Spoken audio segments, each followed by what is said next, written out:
The suspected ringleader of the attacks in Paris over the weekend, Abdelhamid Abaaoud, was among those killed in a French police raid, prosecutors say.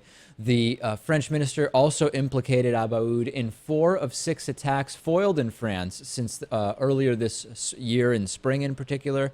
Earlier today, the Paris prosecutor's office confirmed that Abaaoud was among those killed when anti-terror police raided a flat in the Paris suburb of Saint-Denis.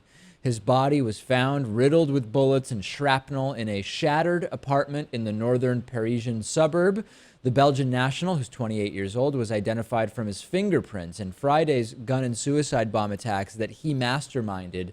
Of course, left 129 people dead and hundreds injured. 8 people were arrested and at least 2 killed in the raid on this property in Saint-Denis. A very heavily armed police force was used. A woman at the flat, reported in French media to be the cousin of Abaaoud, died during the raid after activating a suicide vest. Every indication, Lewis, that they were expecting or prepared, I don't know what the right term is, for police to ultimately arrive. No doubt.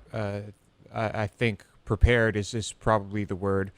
Yeah, I mean, do we know if there were police casualties? I mean, what happened here? Yeah, there were not. The prosecutor's office said it was also still unclear whether Abaaoud had blown himself up or not. In either case, I would assume that he wasn't prepared to be taken alive one way or another. Oh, I think that is probably the case with everyone involved with this attack. So nothing new there.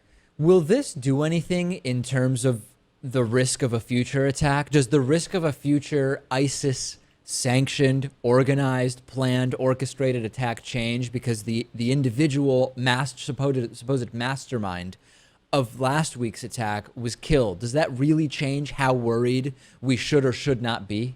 I don't think so. There will be a new mastermind, Dave, and they want to die, right? Because they become martyrs according to their messed up ideology. Should we care about that? Should we care about the fact that this is someone that, by not being taken alive, up until that last second of his life, he was convinced he would be a martyr. He would not be taken alive. He would die for the cause that he presumably thinks is so worthwhile.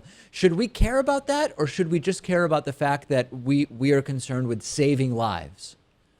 I guess we should be concerned with saving lives. I mean, we should just be concerned with having the best intelligence possible and making sure that we take warnings from other countries and other sources seriously and try to prevent this from happening. That's all.